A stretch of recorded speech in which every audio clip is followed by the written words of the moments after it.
जेजूचेर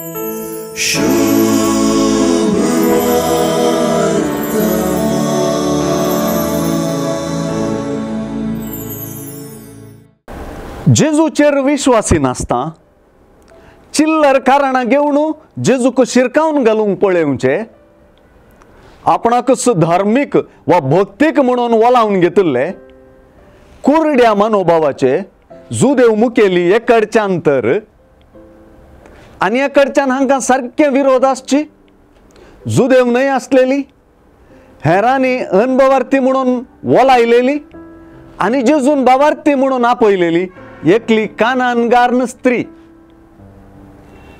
जेजू आनी ते स्त्रिये मदलें संभाशण भावार्थाचे नदरेन हो दोन पंगडा वा व्यक्ती मदलो अंतर जेजूक समजून घेवचे दिशेन असो तफावत दाखोवन दिता. आज सुवार्थेंत निरंतर ते स्त्रियेच्या भावार्थाची परीक्षा चलता. हर एके परीक्षेंत ती जिखता आनी आपणाकच भावार्थी म्हूण आपयतल्यांक पंत आव्हान जाता.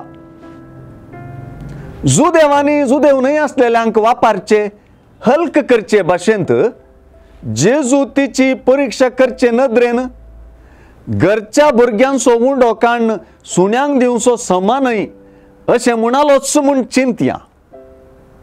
हे परीक्षेंत ते नीज धनिया तरी पूण सुणी आपल्या धनियाच्या मेजार तावन पडलेले उंड्या कुडके कातात न्हय म्हणल्या उतरांनी जेजूचे मन ती जिखली.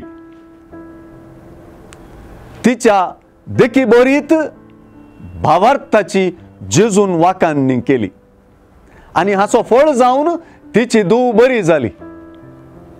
यकीनपणी धनिया दाविदाच्या पुता म्हजी काकुळत कर म्हणून तिने मागलेले तिका मेळ्ळें आनी हांगासर भावार्थ जिखलेले आमकां कळ्ळें.